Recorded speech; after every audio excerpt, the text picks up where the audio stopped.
Ma fille de 6 ans a dit « Maman, on ne peut pas rentrer à la maison ce soir ». Elle avait l'air terrifiée. Puis, j'ai vu ma belle-mère entrer à l'intérieur de notre maison. Je n'ai pas paniqué, je me suis caché, et j'ai regardé. Ce qui s'est passé ensuite m'a poussé à appeler le 911. Si vous croyez que chaque action a une raison, dites-le moi dans les commentaires, car j'ai passé beaucoup de temps à penser que les gens de mon histoire étaient simplement stressés, surmenés, ou qu'ils faisaient de mauvais choix. Et puis, j'ai regardé ma belle-mère déverrouiller ma porte d'entrée, avec mon double des clés, et mettre le feu à ma maison, comme si elle allumait une bougie d'anniversaire. Alors, peut-être que chaque action n'a pas besoin d'une raison profonde. Certaines actions ont juste besoin de menottes. Whispering Hills ressemble à une brochure publicitaire, qui aurait pris vie, et qui aurait appris à vous juger. C'est une communauté fermée, située dans le nord de la Virginie, à l'extérieur de Washington, D.C. le genre d'endroit, où l'herbe est toujours tondue, où les boîtes aux lettres sont parfaitement assorties, et où l'association des propriétaires envoie des courriels polis. Qui ressemblent pourtant à des menaces. Notre rue, Magnolia Drive, s'incurvait comme si elle avait été conçue pour perdre les étrangers, et rendre les résidents complaisants. Des maisons à 2 étages, des clôtures blanches, et des arroseurs automatiques, qui sifflent le matin comme des secrets. Vous connaissez l'ambiance, nous réussissons bien, alors s'il vous plaît, ne gâchez pas l'esthétique. Jason adorait cela. Mon mari ne voulait pas seulement une belle maison, il voulait le genre de maison, qui fait taire ses collègues pendant une demi-seconde, lorsqu'ils entrent. Il travaillait dans la finance, possédait un titre qui semblait important, portait des costumes qui ne se froissaient jamais, et s'exprimait avec des phrases calmes, qui poussaient les gens à supposer qu'il savait toujours ce qu'il faisait. J'y ai cru, moi aussi, pendant longtemps. Moi? J'étais celle qui restait dans les coulisses, la gestionnaire discrète, le département logistique. J'avais été traductrice et interprète, avant la naissance d'Emily, casque, salle de conférence, débit de paroles rapides, et pensées vives. J'adorais ça. Mais, quelque part entre un prêt hypothécaire, un enfant, et la carrière de Jason qui décollait, je suis devenu la personne qui gérait tout le reste, pour que sa vie à lui reste fluide. Au début, cela ne me dérangeait pas, j'avais l'impression de construire quelque chose. Puis, j'ai commencé à avoir l'impression de maintenir un mensonge. Ce mardi matin d'octobre semblait être une journée parfaite pour continuer à faire semblant. Il faisait chaud pour la saison. Une lumière dorée et douce traversait obliquement les carreaux de la cuisine. Dehors, les érables commençaient à changer de couleur rouge et miel comme si la nature essayait d'être mignonne. À l'intérieur, la cafetière gargouillait et cliquetait, comme si elle accomplissait un travail de la plus haute importance. Emily est entrée d'un pas lourd, portant ses chaussettes dinosaures, les cheveux encore en bataille à cause du sommeil, serrant un petit tricératops en plastique comme s'il s'agissait de son animal de soutien émotionnel. « Maman », a-t-elle annoncé, solennelle comme un juge, « aujourd'hui, nous avons de l'art. » « Cela semble dangereux, ai-je dit, en faisant glisser une assiette sur la table. « Ce n'est pas dangereux, » a-t-elle répondu, offensée. « C'est créatif. » « La créativité, c'est comme ça que les paillettes entrent dans ton sang, lui ai-je dit. « Assieds-toi. » Elle a rigolé et a grimpé sur sa chaise, en balançant ses jambes. 6 ans, en première section, un petit corps, mais des opinions géantes. Jason est entré un instant plus tard, dans une chemise impeccablement repassée et un pantalon ajusté, ajustant sa manchette comme s'il s'agissait d'une obligation morale. Il avait l'air de sortir d'une publicité pour le succès. Il s'est penché à côté d'Emily, et a tapoté son pied en chaussette. « Je te fais la course », a-t-il dit, avant de mettre ses propres chaussettes avec lenteur, de manière dramatique, comme s'il s'agissait d'une épreuve olympique. Les yeux d'Emily se sont illuminés. Elle vivait pour la compétition, surtout quand elle était truquée. Ils ont fait la course, il l'a laissé gagner, elle a poussé des cris de joie, et il lui a ébouriffé les cheveux. Je les ai regardés, et j'ai ressenti cette chaleur familière dans ma poitrine, celle en laquelle j'avais l'habitude d'avoir confiance. C'est ma vie, ai-je pensé. C'est notre famille. Puis, le téléphone de Jason a vibré. Sa tête a pivoté vers lui, comme un chien entendant un sifflet. Il a vérifié l'écran, la mâchoire serrée, et a glissé le téléphone dans sa poche, comme si l'appareil avait des dents. « Tout va bien ?» ai-je demandé, en essayant d'avoir l'air décontracté. « Le travail ?» « Bien sûr », a-t-il répondu rapidement. Tout était toujours, le travail, désormais. Jason avait l'habitude d'être présent durant nos matinées bavards, taquins. Il me volait mes toasts, en prétendant qu'il vérifiait s'ils n'étaient pas empoisonnés. Il embrassait le front d'Émilie et le mien, comme si cela faisait partie d'une routine qu'il appréciait réellement.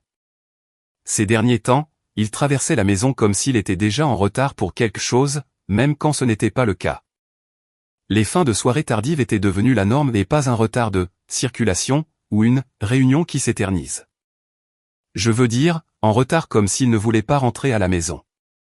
Il rentrait après 22 heures, parfois après minuit, les yeux trop alertes, le visage trop vide. Il marmonnait quelque chose à propos de date limite, et se dirigeait directement vers la douche, se frottant comme s'il essayait de s'effacer. Une nuit, je l'ai serré dans mes bras, et j'ai surpris une odeur sur ses vêtements, douce et chimique, comme un désodorisant bon marché luttant contre de la fumée. Ce n'était pas de l'eau de Cologne, pas l'odeur d'un bar, ni rien qui ait sa place dans notre maison propre et polie. Je l'ai interrogé à ce sujet. Rien, a-t-il dit. Des rénovations au bureau. C'est dégoûtant. Puis, il a changé de sujet si vite, que mon cerveau a eu à peine le temps de suivre. Et puis, il a commencé à surveiller son téléphone. Je ne veux pas dire qu'il était discret, je veux dire qu'il l'emportait jusqu'aux toilettes, et le posait sur le lavabo comme s'il s'agissait d'un nouveau-né. Avant, il le laissait sur le comptoir, maintenant, on aurait dit qu'il lui avait été greffé à la main. S'il vibrait pendant le dîner, ses yeux se précipitaient vers lui. Si Émilie lui posait une question, il répondait par une demi-phrase, tout en lisant quelque chose sous la table. Le mur entre nous ne s'est pas construit d'un coup. Il s'est élevé silencieusement, brique par brique, message par message, mensonge par mensonge. Au début, j'ai essayé de parler. « Est-ce que tu vas bien ? Comment se passe le travail ? Veux-tu prendre un week-end de repos ?» Jason souriait, de manière crispée et pratiquée, et disait « Je vais bien ». C'était le genre de « bien » qui signifie « arrête de poser des questions ». Et pendant un temps, j'ai arrêté, parce que c'est ça, le mariage, on ne veut pas croire au pire. On veut croire à l'histoire dans laquelle on a investi. Puis, le premier appel est arrivé. Numéro inconnu. J'ai répondu parce que je suis encore, au fond de moi, une personne qui pense qu'ignorer un appel pourrait attirer le malheur. La voix d'un homme a dit, d'un ton rugueux et plat, « Est-ce que c'est bien la femme de Jason Parker ?» Mon estomac s'est noué. « Qui est à l'appareil ?» ai-je demandé. « Dites à votre mari que nous avons fini d'attendre » a-t-il dit. « Dites-lui que nous nous souvenons. » Puis, il a raccroché.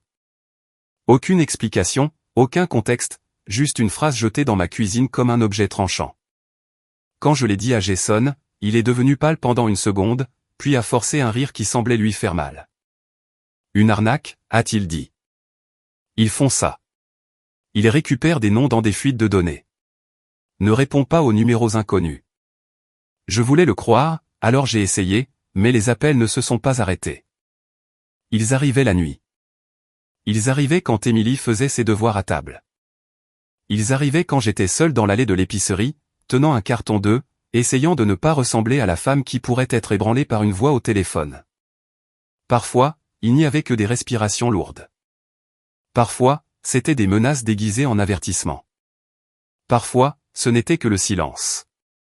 Et puis, parce que l'univers a un sens de l'humour, c'est devenu public. Il existe un groupe de discussion pour le niveau scolaire d'Émilie et les parents y partagent des rappels sur la semaine de l'esprit, les vestes perdues, ou si la journée des cheveux fous est culturellement insensible. C'est la version numérique d'un couloir rempli de sourires polis. Ce mercredi-là, je faisais défiler les messages concernant une collecte de fonds pour l'école, quand un nouveau message est apparu. Aucun nom, aucune photo de profil, juste un numéro, parents, soyez avisés. Jason Parker est un fraudeur et un débiteur sérieux. Soyez prudents. Il doit plus de 250 000 $, et il escroquera n'importe qui pour couvrir sa dette.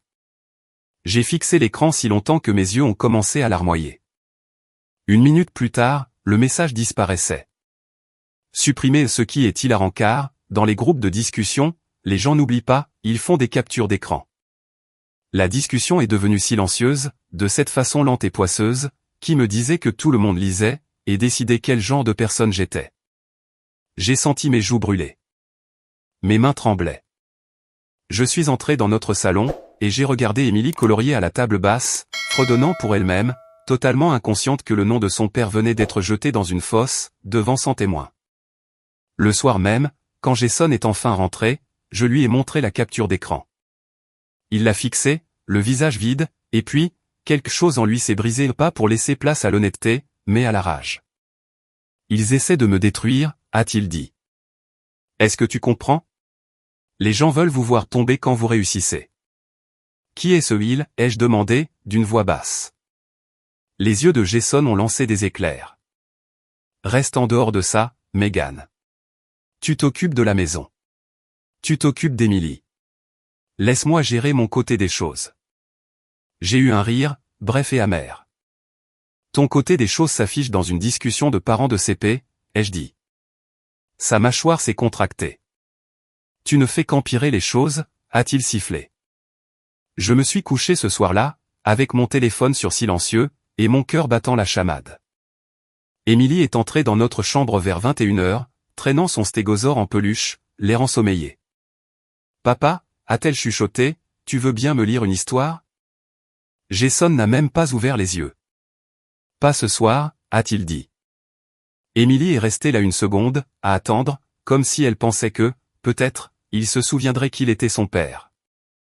Puis, elle s'est détournée, et est ressortie silencieusement.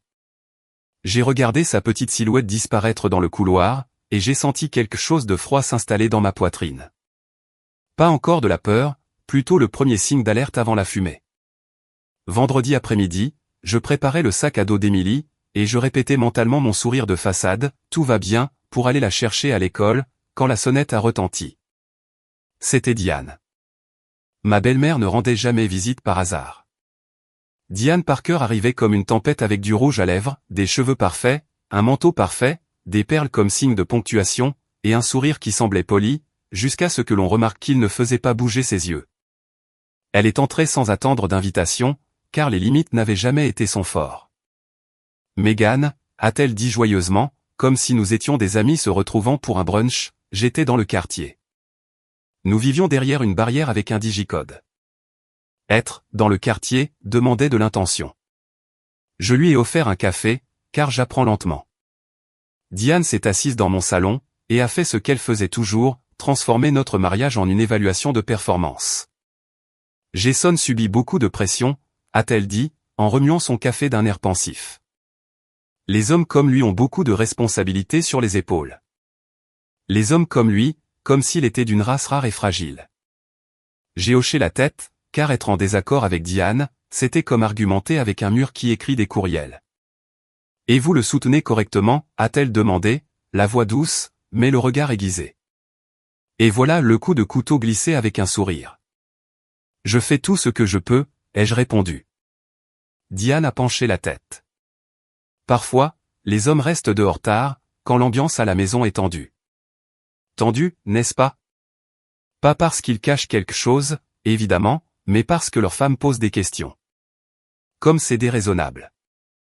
Je ne pense pas que Jason reste dehors parce que j'ai posé des questions sur un appel téléphonique menaçant, ai-je dit, et même moi, je pouvais entendre la tension dans ma voix. Le sourire de Diane s'est crispé. Si vous le poussez trop, vous risquez de l'éloigner. Je l'ai fixé pendant une seconde, attendant le moment où elle reconnaîtrait peut-être, que le nom de son fils avait été traîné dans la boue sur un groupe de parents, et que quelqu'un avait pratiquement menacé notre famille. Ce moment n'est jamais venu. Diane a parlé pendant 1 heure du stress de Jason, de sa responsabilité, et de la difficulté d'être un homme de nos jours. Pas une seule fois, elle ne m'a demandé si j'allais bien. Pas une seule fois, elle n'a mentionné Émilie. Quand je me suis enfin levé pour mettre fin à la visite, Diane m'a tapoté la main, comme si j'étais une enfant qui ne comprenait rien à la vraie vie. Soyez juste sage, a-t-elle dit. C'est tout ce que je dis. Après son départ, je suis resté debout dans mon salon silencieux, et j'ai eu l'impression d'avoir été poussé doucement, poliment, du haut d'une falaise. J'ai pris mon téléphone, et j'ai ouvert notre application bancaire. Jason et moi avions toujours partagé les accès. Nous étions le couple du genre, nous n'avons pas de secret, du moins, c'est ce que je croyais. L'identifiant ne fonctionnait plus. J'ai réessayé. Toujours rien. J'ai réinitialisé le mot de passe. L'email de réinitialisation a été envoyé à une adresse que je ne reconnaissais pas. Mon estomac a coulé. Jason avait changé les accès. Jason s'était construit une vie privée, à l'intérieur de notre vie commune. Et puis, mon téléphone a sonné.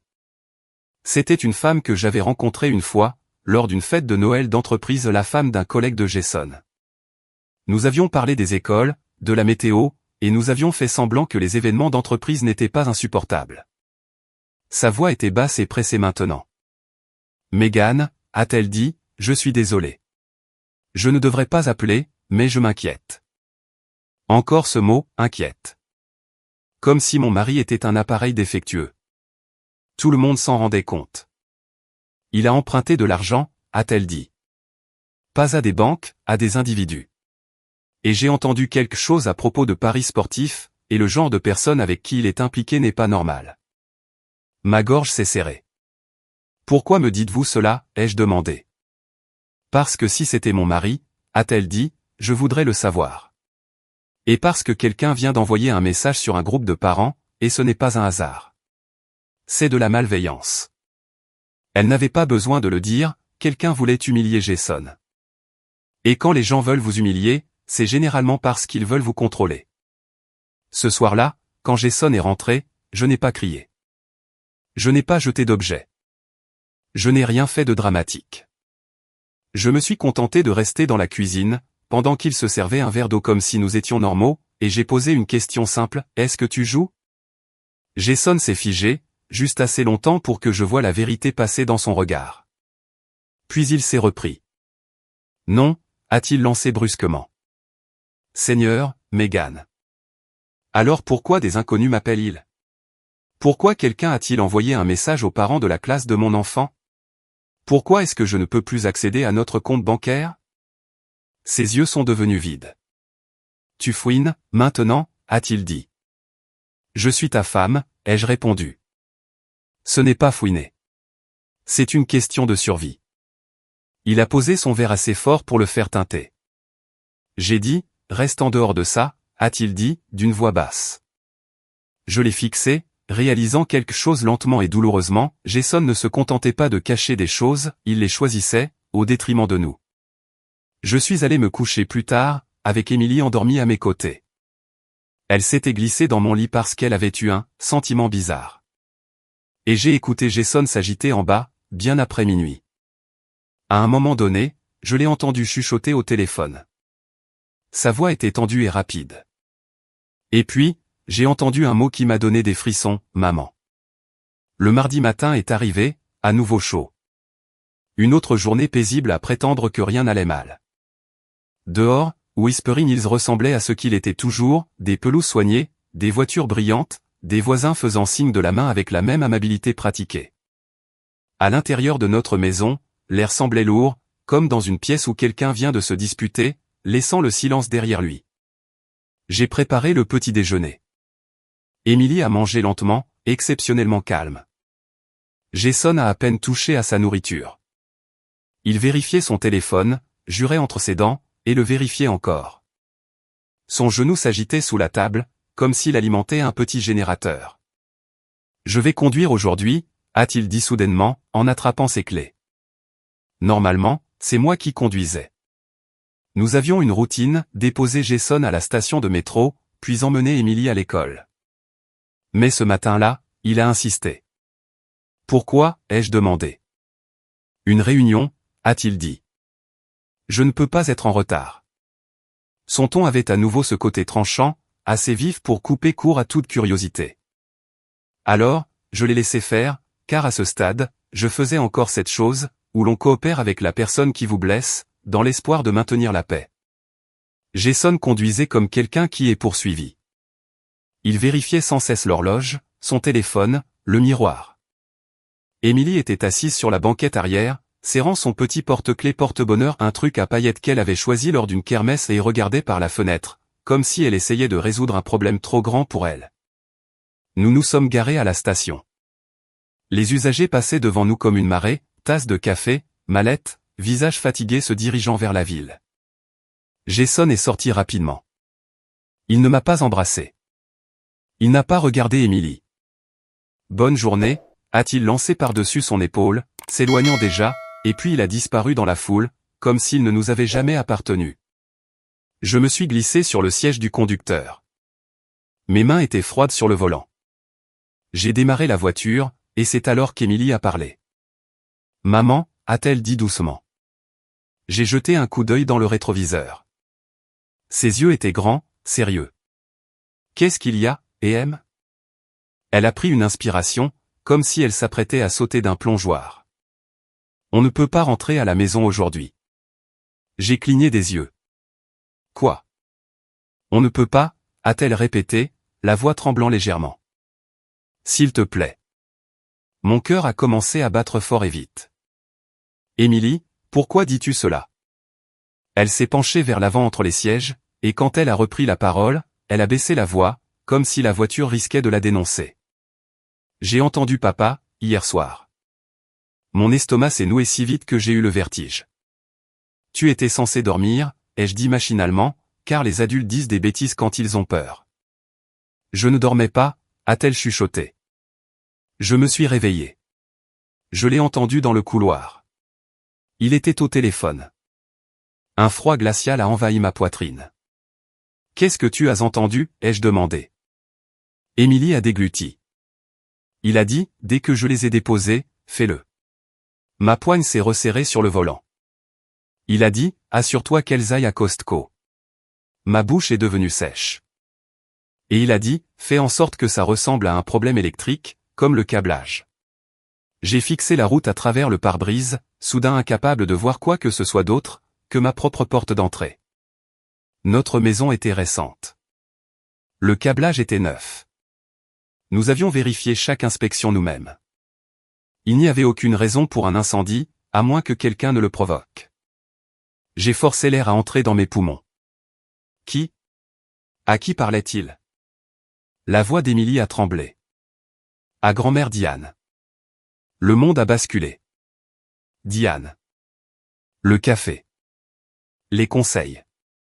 La façon dont elle m'avait dit de ne pas pousser Jason.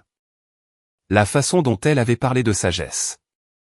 Ma belle-mère n'avait pas été inquiète du stress de Jason, elle vérifiait à quel point j'avais des soupçons. Je n'ai pas discuté avec Émilie. Je n'ai pas posé une douzaine de questions tout de suite, car j'ai entendu quelque chose dans sa voix, qui n'était pas de l'imagination. C'était de la peur, une peur réelle, instinctive. Et les enfants n'inventent pas une peur aussi précise. D'accord, ai-je dit, en gardant ma voix stable par la seule force de ma volonté. D'accord, EM. Nous ne rentrons pas à la maison. Elle a laissé échapper un soupir tremblant, comme si elle retenait son souffle depuis des heures. J'ai conduit jusqu'au parking d'un petit café, à quelques minutes de là, et je me suis garé. Reste près de moi, lui ai-je dit. Elle a hoché la tête, pas de plainte, pas de question, juste une obéissance immédiate. Nous sommes revenus vers notre rue silencieusement, rapidement, la petite main d'Émilie serrant la mienne à m'en faire mal. Quand nous avons atteint le coin, nous nous sommes arrêtés derrière un vieil chêne épais, qui se dressait près du trottoir, comme s'il en avait trop vu pour être impressionné. De là, nous pouvions voir notre maison, Magnolia Drive, numéro 7. Notre vie parfaite, assise innocente et soignée sous le soleil du matin. Nous avons attendu. Au début, rien ne s'est passé. J'ai commencé à me demander si j'avais perdu la tête, si je laissais le stress transformer les paroles surprises de mon enfant en cauchemar. Et puis, une berline argentée est arrivée, et s'est arrêtée au bord du trottoir, devant notre maison, la voiture de Diane. Elle est sortie et a regardé autour d'elle, de manière rapide et prudente. Dans sa main, elle tenait un petit sac à main. Elle n'a pas sonné. Elle n'a pas frappé. Elle a fouillé dans son sac, et a sorti une clé, ma clé, le double que je lui avais donné au cas où. Elle a déverrouillé notre porte d'entrée, et est entrée comme si elle était chez elle. Ma gorge s'est serrée. Les minutes ont passé. Puis, je l'ai vu, un scintillement orange dans la fenêtre du rez-de-chaussée. Ce n'était pas la lumière du soleil, c'était du feu. De la fumée a suivi, s'enroulant le long de la vitre comme un doigt lent et hideux. Et puis Diane a réapparu, bougeant vite maintenant, elle n'était plus du tout calme. Elle n'est pas sortie tranquillement comme une visiteuse, elle a couru. Elle a sauté dans sa voiture, et a démarré en trombe, comme si elle venait de terminer une corvée. Émilie s'accrochait à moi, tremblante. J'ai tâtonné pour trouver mon téléphone, et j'ai composé le 911 si fort que mes doigts m'ont fait mal. Quand le répartiteur a répondu, ma voix est sortie calme, d'une manière qui ne correspondait pas à ce que je ressentais. Il y a un incendie, ai-je dit. Whispering Hills, Magnolia Drive, maison numéro 7. S'il vous plaît, envoyez les pompiers et la police immédiatement. Est-ce qu'il y a quelqu'un à l'intérieur, a demandé le répartiteur. Non, ai-je dit, puis ma voix s'est brisée. Non, nous ne sommes pas à l'intérieur, parce que ma fille nous a sauvés. Les sirènes sont arrivées rapidement. Des camions, des voitures de patrouille, des voisins sortant de leur maison comme si la fumée les avait convoqués à une réunion. Les gens restaient sur leur pelouse, filmant comme si la tragédie était un divertissement. Un officier s'est approché de moi, tandis que les pompiers précipitaient les tuyaux vers ma porte d'entrée. « Madame, êtes-vous la propriétaire ?»« Oui. »« Que s'est-il passé ?» J'ai dégluti, forçant ma voix à rester ferme. J'ai regardé Diane Parker déverrouiller la porte avec un double des clés, ai-je dit. Je l'ai regardée entrer, et puis ma maison a commencé à brûler. Elle est partie juste après. Le visage de l'officier s'est crispé. Il a regardé vers la maison, puis s'est tourné vers moi. D'accord, a-t-il dit, et son ton a changé en moins décontracté, plus incisif. Nous avons besoin que vous veniez avec nous, pour faire une déposition officielle. Émilie a tiré sur ma manche. Maman, a-t-elle chuchoté, la voix minuscule. Est-ce que tout va bien? Je me suis accroupi, et je l'ai serré fort contre moi. Oui, ai-je dit. Ça va, parce que tu as écouté ton intuition, et que tu me l'as dit. Elle a pressé son visage contre mon épaule, et j'ai senti son petit corps trembler. Derrière nous, mon salon devenait noir de suie. Au poste de police, tout sentait le vieux café et la lumière fluorescente. Ils m'ont installé dans une salle d'interrogatoire, conçue pour vous faire oublier que le temps existe. Le détective Reynolds est entré avec un carnet et des yeux fatigués. Il ne souriait pas. Il ne cherchait pas à impressionner. Il ressemblait à un homme qui avait vu assez de décisions humaines, pour ne plus être surpris par rien. Madame Parker, a-t-il dit, j'ai besoin que vous commenciez par le début. Alors, je l'ai fait. Je lui ai raconté notre vie, parfaite, à Whispering Hills, et comment elle avait commencé à se fissurer, Jason rentrant tard, son téléphone collé à la main, l'étrange odeur sucrée sur ses vêtements, les appels, le message sur le groupe de discussion des parents. La visite de Diane et sa subtile campagne de pression, la femme du collègue appelant pour m'avertir des paris et de l'argent emprunté. Et puis ce matin, l'avertissement d'Émilie, la clé de Diane, l'incendie. Reynolds notait tout, posant occasionnellement une question, qui tombait comme un marteau. Quand avez-vous vu Diane pour la dernière fois, avant aujourd'hui? Vendredi. Qu'a-t-elle dit? Que je ne devais pas rendre l'ambiance à la maison tendue, ai-je dit, et l'amertume est sortie plus vive que je ne l'aurais voulu. Le stylo de Reynolds s'est arrêté. Est-ce que Jason a mentionné l'assurance, récemment? J'ai hésité, puis j'ai hoché la tête.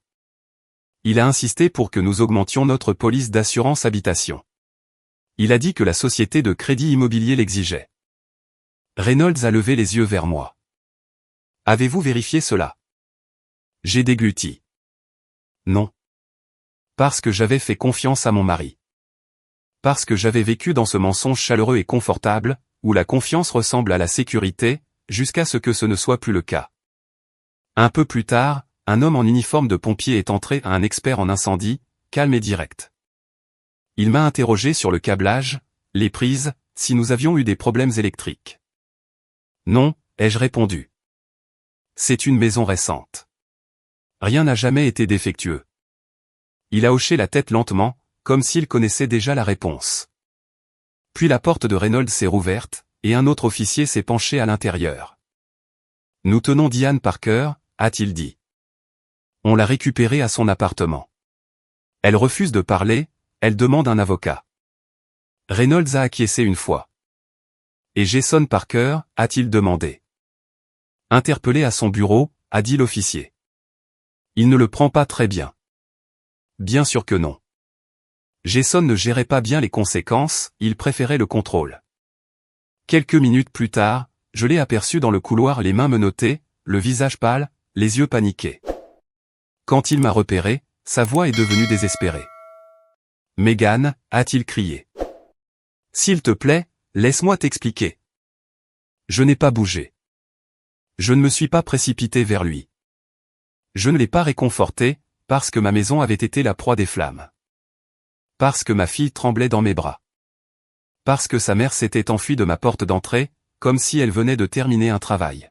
« Qu'est-ce que tu as fait ?» ai-je demandé, d'une voix basse. Le visage de Jason s'est décomposé. « Je ne voulais pas vous faire de mal. Je le jure. Vous n'étiez pas censé être là. » J'ai senti quelque chose en moi se figer. « Vous n'étiez pas censé être là », ai-je répété. Il a dégluti difficilement. « Tu étais censé aller à Costco, comme tu le fais toujours. Maman devait vérifier. Ça devait ressembler à un accident. » Un accident. Il disait cela comme s'il parlait d'un petit accrochage en voiture. Le détective Reynolds s'est approché, le regard dur. « Jason, garde tes explications pour ton avocat. » Jason s'est élancé légèrement, tendant vers moi. « Megan, j'essayais d'arranger les choses » a-t-il supplié. Je me suis enfoncé trop profondément. Je ne pouvais plus sortir. Il me menaçait. « Qui » ai-je tranché. La bouche de Jason s'est ouverte, puis refermée. Il n'a pas répondu, car le dire à voix haute rendrait la chose réelle. Reynolds l'a emmené.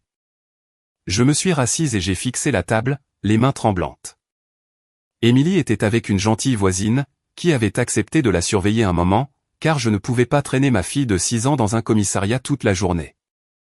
Elle était en sécurité. Elle avait des collations. Elle était avec quelqu'un de calme. Et j'ai eu la prise de conscience soudaine, et écrasante, que mon enfant avait surpris mon mari en train de planifier sa mort possible. Que Jason ait eu l'intention de nous tuer ou non, n'avait plus d'importance. Il avait élaboré un plan, où nos vies n'étaient que des dommages collatéraux. Ce n'est pas de l'amour, c'est de l'arithmétique. La vérité est sortie par morceaux des morceaux tranchants, qui ne s'emboîtaient pas, jusqu'à ce qu'il le fasse. Jason jouait depuis environ 1 an. Ça avait commencé modestement, des paris sportifs, quelques centaines de dollars par-ci, par-là, assez pour que ce soit excitant, pas assez pour donner l'alerte. Puis il a perdu. Et au lieu de s'arrêter, il a continué pour essayer de se refaire. Parce que les joueurs ne réfléchissent pas avec logique, ils pensent en termes de « presque gagné, presque remboursé, presque arrangé ». Jason avait contracté des prêts personnels, puis avait emprunté à des gens qui ne faisaient pas de paperasse. Il avait utilisé des organismes de prêt sur salaire. Il avait demandé à des amis. Il avait demandé à des collègues. Il avait demandé à quiconque croyait encore, que son costume impeccable était un signe de stabilité. Et quand il a été à court d'options respectables, il en a trouvé de peu recommandables. C'est à ce moment-là que les appels ont commencé. C'est là que quelqu'un a décidé, que l'humilier dans une discussion de parents était un moyen amusant de serrer la laisse. Le détective Reynolds m'a dit plus tard, qu'ils avaient retracé le message anonyme jusqu'à un téléphone jetable, un téléphone prépayé, acheté en espèces, activé, puis jeté. Pas un collecteur officiel, juste quelqu'un qui s'assurait que Jason se sente surveillé. Diane, au début, avait essayé d'aider. Elle avait vendu des bijoux, vidé ses économies, couvert ce qu'elle pouvait. Mais la dette était devenue trop importante, même pour une femme qui traitait son fils comme le centre de l'univers. Alors, ils ont trouvé une solution, l'incendie criminel, l'assurance, un nouveau départ à zéro. L'alibi de Jason était le trajet domicile-travail, nous déposer à la station, être vu, partir. Diane utiliserait la clé, allumerait le feu, et partirait. J'étais censé emmener Emily faire les courses après l'avoir déposée, car je le faisais souvent épicerie, fourniture, peu importe.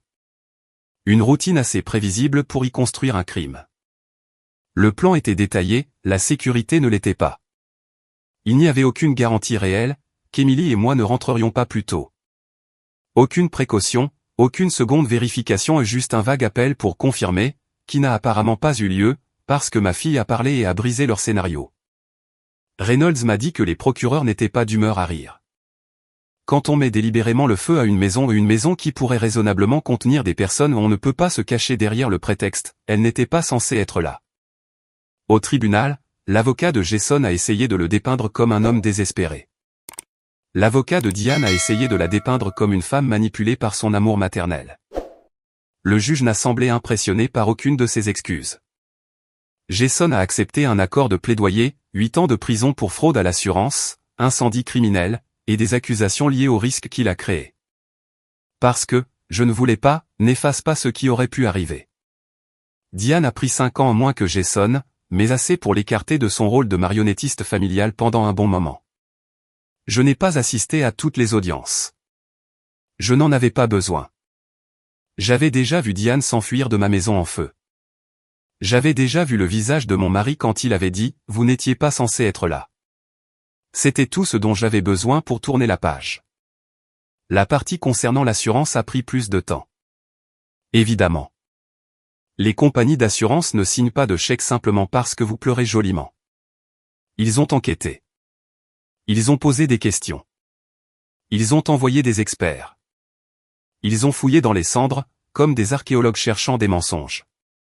Pendant un temps, tout a été gelé. Puis, après que l'affaire pénale a avancé, et que les faits ont été établis, la société de crédit immobilier a été payée en premier car les prêteurs reçoivent toujours leur part avant que le deuil ne passe. Et puis, j'ai reçu ce que je pouvais, en tant que conjoint innocent sur la police, assez pour reconstruire quelque chose de plus petit, de plus sûr, et bien loin de Whispering Hills. J'ai utilisé la majeure partie de cet argent pour nettoyer le gâchis que Jason avait laissé derrière lui. Non pas parce que je l'aimais, non pas parce que je me sentais responsable de son addiction, mais parce que je voulais qu'Emily dorme sans recevoir d'appels téléphoniques dans la nuit. Parce que je voulais que notre avenir soit tranquille. Vous seriez surpris de voir combien coûte la paix. Nous avons emménagé dans un petit appartement, à quelques villes de là. Rien de glamour, rien de sophistiqué, pas de barrière, pas de boîte aux lettres assorties, pas d'association de propriétaires envoyant des courriels passifs-agressifs sur la hauteur de la pelouse. Juste un endroit ordinaire, avec des bruits ordinaires, et des murs qui ne cachaient pas une seconde vie. Ce n'était pas la maison que Jason avait voulu, et c'était précisément le but. J'ai demandé le divorce, et j'ai repris mon nom de jeune fille.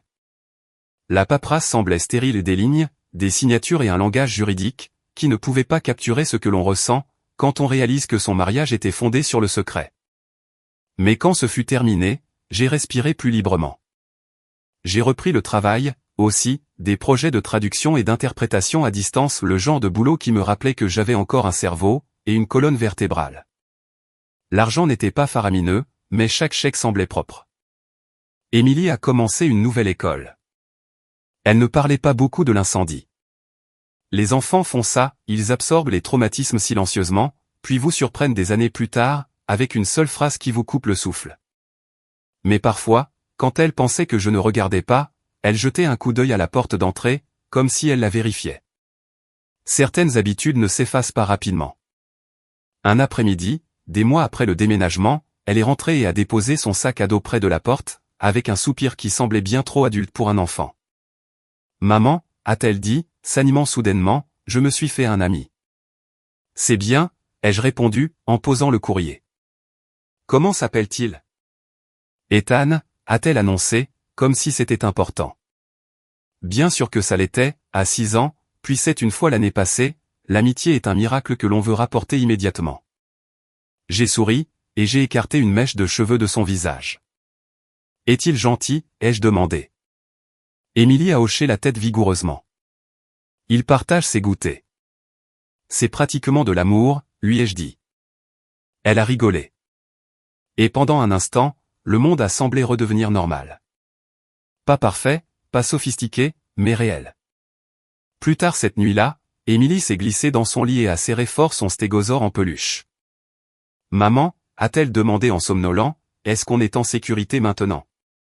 J'ai marqué une pause, car je n'aime pas mentir à mon enfant, mais je n'aime pas non plus lui remettre de la peur emballée dans de l'honnêteté. « Nous sommes plus en sécurité », ai-je fini par dire. Parce qu'on s'écoute. Parce qu'on n'ignore pas les sentiments bizarres. Parce qu'on ne prétend pas que tout va bien quand ce n'est pas le cas. Les yeux d'Emily se sont fermés. « D'accord », a-t-elle chuchoté. Et alors que je regardais sa respiration s'équilibrer, j'ai ressenti cette vieille chaleur dans ma poitrine.